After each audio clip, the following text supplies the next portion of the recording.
Love कुश ने अयोध्या की सारी सेना को पराजित कर दिया। क्या? अयोध्या की सारी सेना को पराजित कर दिया। अयोध्या की सेना को? केवल सेना को ही नहीं, वरन उनके सारे योद्धाओं को भी परास्त कर दिया। माताजी, भरत, सुग्रीव, लक्ष्मण, शत्रुघ्न सबको भैया ने परास्त कर दिया। भरत, लक्ष्मण, इन सब के साथ तुमने युद्ध किया? क्यों? कैसे? छोड़िए ना इस बात को। एक छोटी सी लड़ाई थी, समाप्त हो गई। देखिए ना, हम आपके लिए कितने सारे कमल पुष्प लाए हैं, आपकी पूजा के लिए। यह अनुष्ठान आप जल्दी जल्दी पूरा कीजिए, जिससे शीघ्र ही हमें हमारे पिताश्री के दर्शन हो सके। खुश, मेरी बात को मत टालो। मैं जानना चाहती हूँ कि तुम लोगों ने भरत, लक्ष्मण, शत्रुघ्न के साथ युद्ध किया, क्यों किया? माताजी, मैंने अश्वमेध यज्ञ का घोड़ा आश्रम के पास विचरते देखा। उसके माथे पर स्वर्ण अक्षरों में चुनौती लिखी थी कि जो इस घोड़े के सामने मस्तक नवाएगा वो महाराज राम की शरण पाएगा, और जो इसे पकड़ेगा उसे उन्होंने युद्ध के लिए ललकारा था। सो युद्ध की चुनौती स्वीकार करना अपना क्षत्रिय धर्म समझकर मैंने उसे पकड़ लिया। फिर क्या, उनकी सेना, उनके सेनापति एक एक करके सबके सब ढेर हो गए। फिर शत्रुघ्न आए, उन्हें भी मैंने मूर्छित करके रण में ही सुला दिया। फिर लक्ष्मण जी आए, उनसे युद्ध हुआ। क्या ठंडा ठंडा सुना रहे हो कुछ भैया? माताजी, युद्ध नहीं हुआ, घमासान का युद्ध हुआ और हमने उन्हें मूर्छित कर दिया। फिर भरत जी आए और उनके साथ महाराज सुग्रीव और महाबली हनुमान भी आए। हनुमान जी बड़े वीर कहलाते हैं, परंतु भैया की वीरता देखकर वे ऐसे चकाचौंध हो गए और हमारे पास में ऐसे बन गए जैसे गाय का छोटा सा बछड़ा बन जाता है। नहीं। हाँ, और भरत जी और सुग्रीव महाराज ने एड़ी चोटी की शक्ति लगा ली, परंतु गुरुदेव के प्रदान किए हुए हमारे अस्त्रों ने उन्हें भी धराशायी कर दिया। और फिर महाराज राम स्वयं आ गए।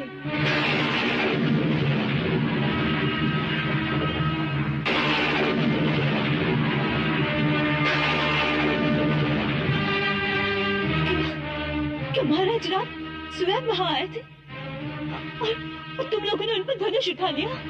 नहीं, हम तो धनुष उठाए तैयार थे, परंतु वे ही युद्ध से आनाकानी कर रहे थे।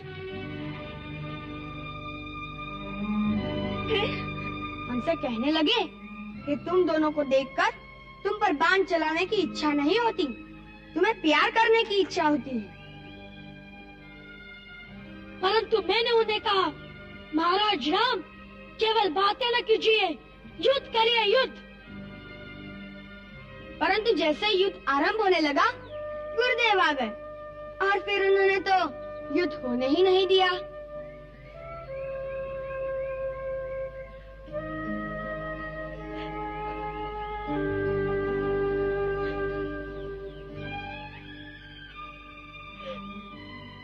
प्रभु का कोटि कोटि धन्यवाद कि तुम लोग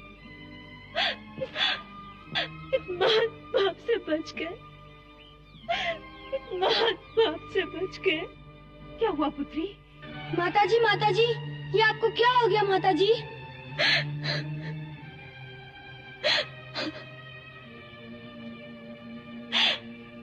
तुमने आज वो किया जो तुम्हें नहीं करना चाहिए था।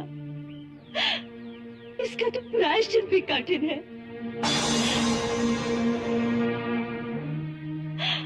हनुमान को तुमने बछड़े की भांति बांध दिया हनुमान तो मेरा पहला पुत्र है, तुमसे भी बड़ा पुत्र।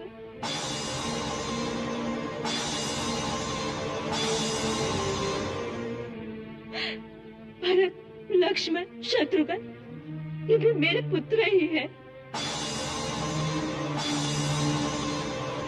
तुम उन पर प्रहार करोगे तो मेरी क्या दशा होगी?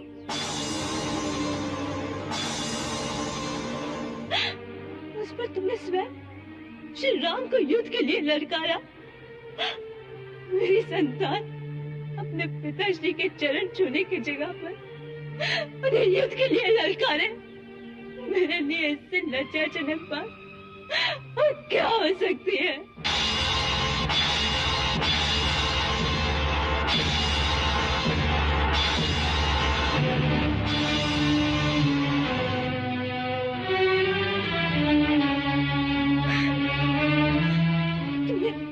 बानों पे चिढ़ा दिया होता तो उसके पश्चाताप में मेरे लिए अपने प्राण देने के अतिरिक्त और कोई मार्ग नहीं रह जाता, और कोई मार्ग नहीं रह जाता।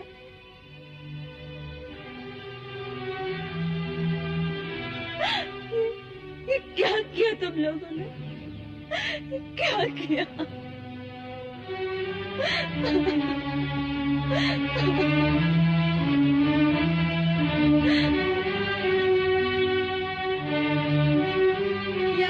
कह रही हैं माताजी? महाराज राम हमारे पिताश्री हैं? हाँ पुत्र।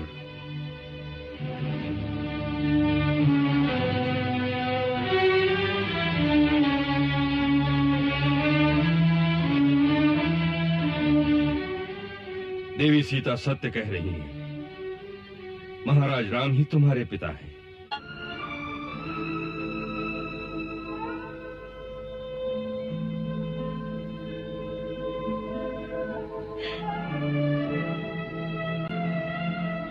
क्या आप ही वो सीता है जिन्हें महाराज राम ने वन में त्याग दिया था?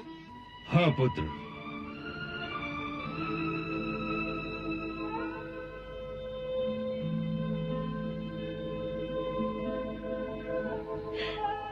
मुझसे अधिक भाग्यवान और कौन होगा कि मैं उनकी पत्नी हूँ जिनकी तीनों लोकों में पूजा होती है। फिर ये बात आपने उनसे आज तक क्यों छिपाई?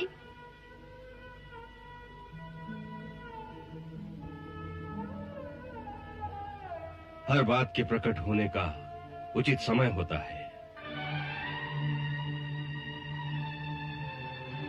इससे पहले ये बात प्रकट हो जाती तो तुम्हारी माता के लिए कहीं भी सुख सुविधा से रहना असंभव हो जाता। हाँ, अब वो समय आ गया है जब तुम्हें अयोध्या वालों से ये प्रश्न पूछना होगा कि उन्होंने तुम्हारी माता के पवित्र आंचल पर निंदा के धब्बे क्यों लगाए। इसी दिन की मैं इतने वर्षों से प्रतीक्षा कर रहा था। अब तुम्हें अयोध्या जाकर घर घर में सीता की करुण कथा सुनाकर अपनी माता के पवित्र आंचल पर लगे हुए धब्बे को अयोध्या वालों के अश्रुओं से धोना होगा। उनके मन पर लगे हुए मैल को मिटाकर उनके हृदयों में महारानी सीता का सिंहासन फिर से स्थापित करना होगा।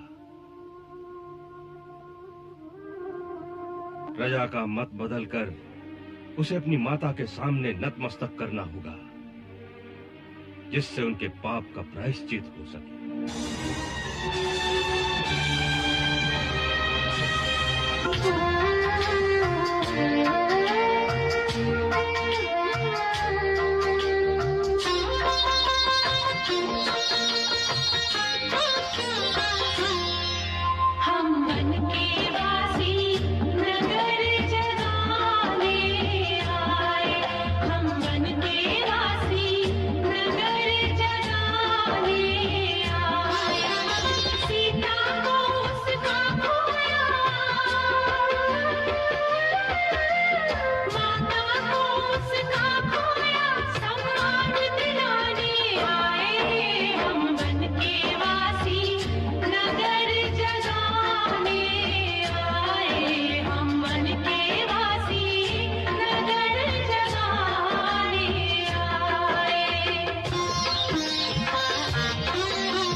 ये बालक सच कहते हैं। अयोध्या वालों ने ऐसा अन्याय किया है कि सहस्त्रों वर्ष नरक की यातना सहकर भी उसका प्रायश्चित नहीं हो सकेगा। सचमुच महारानी सीता के निष्कासन के पश्चात ये नगरी श्रीहीन हो गई है। केवल बातें करने से तो एक सती पर किया हुआ अन्याय नहीं मिट सकता। प्रजा को कुछ करना चाहिए। क्या कर सकती है ये प्रजा? सबको मिलकर महाराज के पास जाना चाहिए। उनसे जाकर प्रार्थना करनी चाहिए कि हमसे जो भूल हुई उसके कारण हम बड़े लज्जित हैं। सारी प्रजा मिलकर मांग करे कि महारानी सीता की खोज की जाए। वो जहाँ भी हैं, उन्हें बड़े आदर से लाकर पुनः राज सिंहासन पर सुशोभित किया जाए। सारी प्रजा को एक मत होकर ये मांग करनी चाहिए। दुख तो यही है कि अभी तक सारी प्रजा एक मत नहीं है। जनक नंदिनी किस दशा में, क्या कभी ये भी सोचा किसी ने, उस प्यारों मिथ्या लगाकर साथ सीता का छोड़ा सभी ने। सिया का घर छूट गया, पति का सुख लुट गया, आज बंधन फिरे सीता आई। हाय तुमको दया भी न आई। महाराज, दो ऋषि कुमारों ने अयोध्या वालों को रुला रुला कर पागल कर दिया है। वो महारानी सीता की कथा गाते हैं। उनके स्वर में एक ऐसी मोहिनी है कि लोग चित्तवत खड़े के खड़े रह जाते हैं।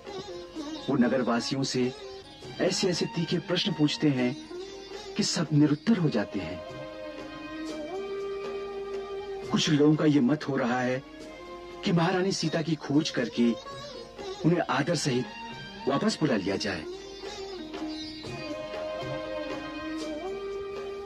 ये कुछ लोगों का मत है या सारी प्रजा का?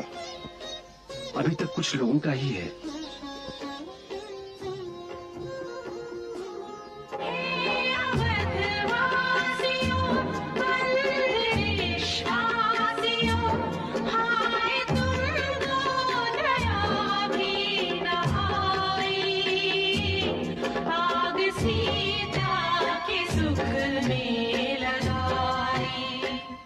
क्या ये वही गीत है? जी हाँ महाराज।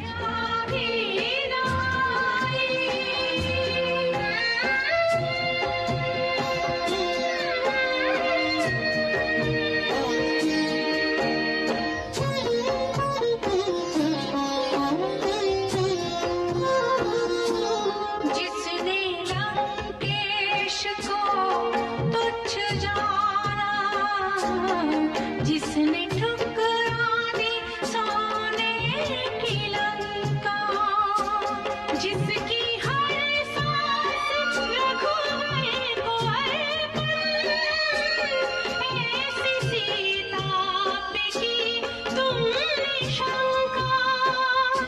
तुम वो अज्ञान हो, ऐसी संतान हो, जिसने माता में ढूंढी बुराई, आग सीता के सुख में लगाई। बच्चों, महाराज ने तुम्हें बुलाया है। महाराज नहीं, कहाँ? अपने शिविर में। परंतु क्यों? ये तो वही जाने, परंतु हो सकता है कि तुम्हारा मधुर गीत सुनने की उनकी इच्छा हो। चलिए।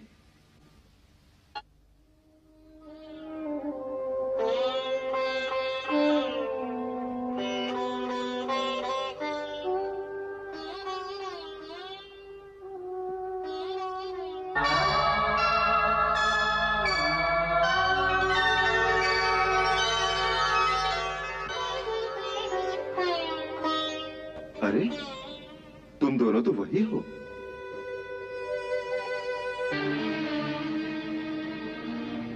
ये आप क्या कह रही हैं माताजी? महाराज राम हमारे पिताश्री हैं। हाँ पुत्र, देवी सीता सत्य कह रही हैं। महाराज राम ही तुम्हारे पिता हैं।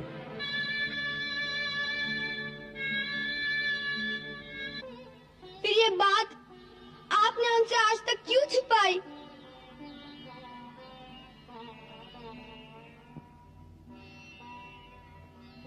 हर बात के प्रकट होने का उचित समय होता है।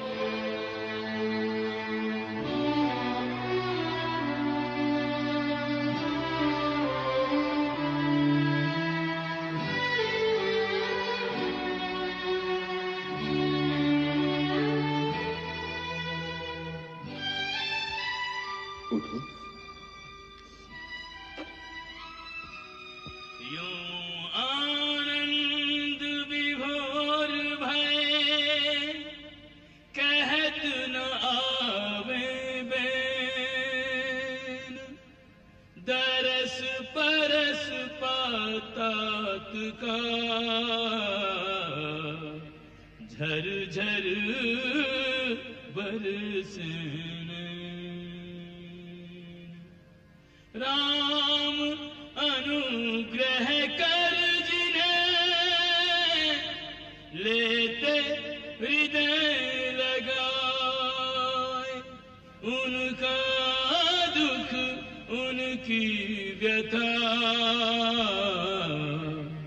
आंसुअन में बह जाए। तुम्हारी आंखों में अश्रु क्यों? प्रसन्नता से महाराज। आपने जो अपना हाथ हमारे सिर पर रखा उसी से आंसू निकल आए। क्यों? महाराज राम अपना हाथ जिसके सर पर रख देंगे उसकी तो यही दशा होगी महाराज।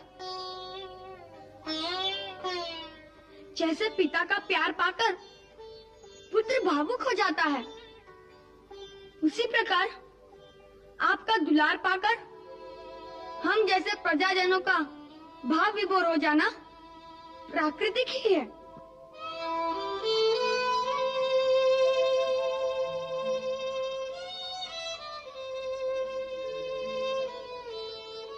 जाने क्यों तुम्हें देखकर हमारे सहज बैरागी मन में भी भावना की हिलोरें उठने लगी है।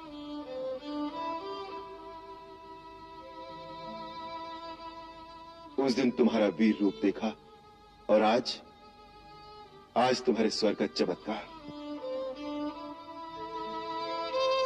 वीरता में भी निपुण और संगीत के सुर ताल का भी इतना ज्ञान, कैसा अद्भुत मेल है। ये सब तो हमारे गुरुदेव की अनुकंपा है। संगीत की शिक्षा उन्होंने दी है? जी महाराज।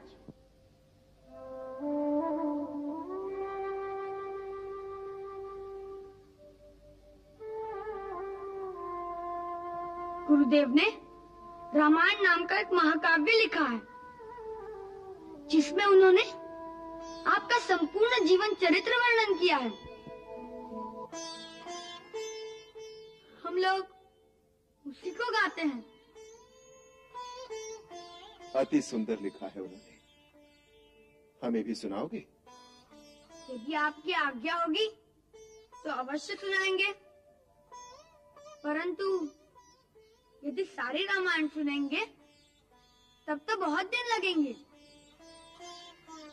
कोई बात नहीं, दिन को तो यज्ञ होता है, परंतु सायंकाल यज्ञ के पश्चात प्रतिदिन तुम दोनों सभा भवन में आकर इस कथा का गान करो, हम सब सुनेंगे। जो आज्ञा महाराज।